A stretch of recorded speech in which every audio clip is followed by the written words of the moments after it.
Brothers Gary and Stephen Mendell lead HEI Hospitality, one of the nation's most prominent privately held hotel investment companies.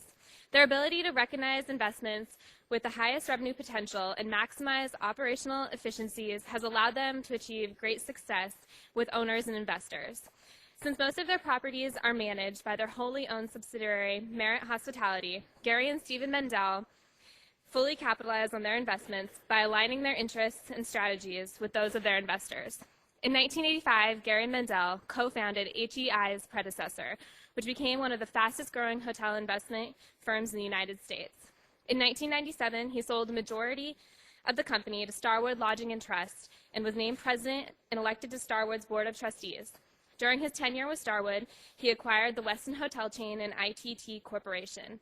He then left Starwood to pursue entrepreneurial ventures, reestablishing HEI Hospitality in 2002.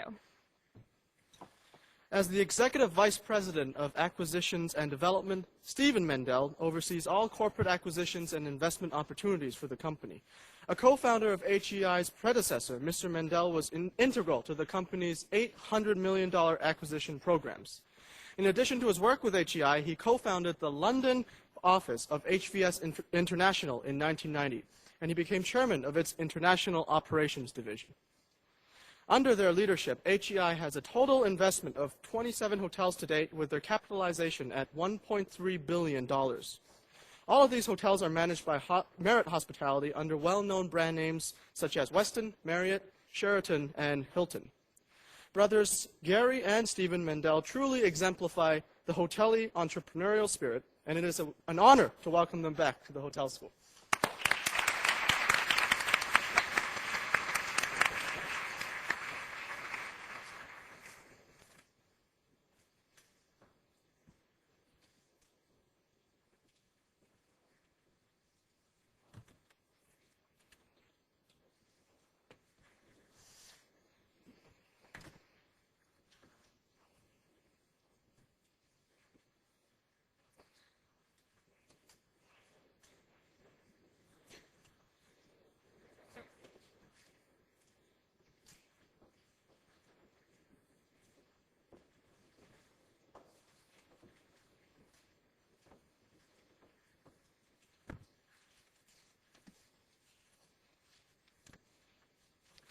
Good afternoon. Wasn't expecting an answer. Gary and I are thrilled to be here today, almost 25 years ago since we've graduated, to tell you the story of what we've done since we've graduated and how we've built our company. As you can see, the title of our presentation today is Feel the Fear and Do It Anyway. It's a principle that has guided both our personal lives and professional careers, and we're confident that by the end of our presentation, you'll believe it's a phrase that you'll want to remember.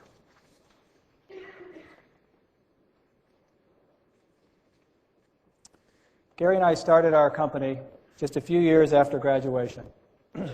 Gary was 28, working for a restaurant company, and I was 26, working for a hotel investment company.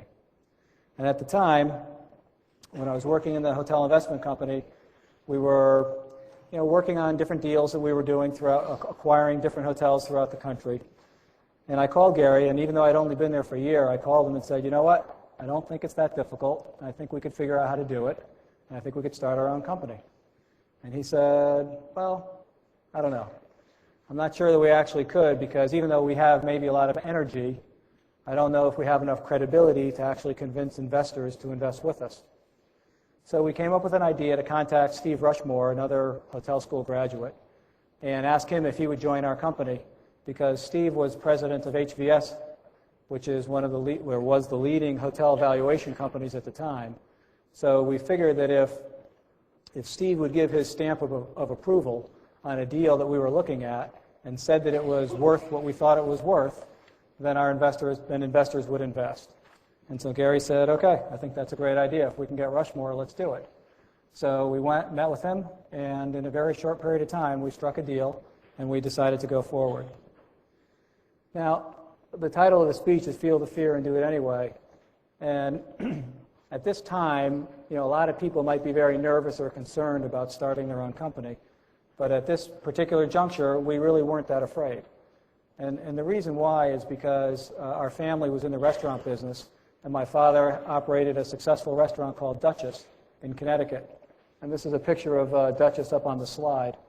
And because we knew we had the restaurant business in our family, we knew that for whatever reason, even if we failed, we would have the business to fall back on. So that's how we got started. Our first year, we lost many deals, and it was tough. We would move along on a deal. We'd think we were moving along and we were making progress, and next thing we knew, we lost the deal. But by the end of the first year, we closed on our first hotel. It was the Marriott in Trumbull, which is located right here. I think the important thing to note on this hotel is that we raised $8.5 million of equity to buy the hotel, and we had 116 different investors that invested with us. And each investor invested somewhere between $50,000 and $100,000. So the second year, money was tight again. We tried to do another deal. And again, deal after deal after deal, it was difficult. And money was really getting tight by the end of the second year. And then something happened that really caused what I would say was the first major decision in our career. And what happened was really a terrible event. Our father died in an accident at the end of 1986. And again, we're in business now for 2 years. And what happened was Gary and I had to start working at the restaurant every day in order to help run the restaurant. And we realized we were in a tough position because if we wanted to keep the security blanket of the restaurant, it would jeopardize our ability to succeed in the hotel company. And so we realized that if we wanted to succeed in the hotel company, we needed to sell the restaurant. And that was really the first big decision that we had to make. We decided to sell the restaurant. I can tell you we felt the fear. We did it anyway, and we went forward to try to succeed. And I'm pleased to say that after now it's been, I guess I just said 25 years, last a couple of years, so 20-something years, we built a very successful hotel company during this period. And actually the first 12 years of our business, we built what we called HEI 1, and we had a company that had 25 hotels, which we sold in 1997 to Starwood. And that was the first chapter of HEI 1. As Steve just mentioned, over the first number of years, we built what we call HEI 1 until we had sold it. But the reality is, what Steve forgot to mention, is the partnership between Steve and I, which was the real HEI 1, began when I was about 13 years old and Steve was 11. And we were, I think, playing around in our bedroom one day, and what we realized was we were in middle school. And the middle school was fairly near our house, and the one general store in our town was about a mile past the middle school, which sold all the bubble gum in town. And we realized there were a lot of kids in the middle school that wanted bubble gum, but the bus didn't go that far. It stopped at the middle school. But what we figured out was the elementary school bus, which left about 45 minutes earlier, went right by the general store. So we came up with a scheme that we would get up 45 minutes earlier, get on the elementary school bus, and we would get dropped off at the general store. We'd buy a carton of gum. We'd walk the mile to school. And after buying gum for a nickel a pack, we launched our business. We were able to sell gum for about 50 cents a pack because of the supply-demand ratio. You know, gum was fairly scarce in our school. In fact, there was one friend of mine who I remember, Duncan Seymour, used to buy it for $1 a pack. And what we learned there was, don't charge the same price to everybody. Charge what you can get.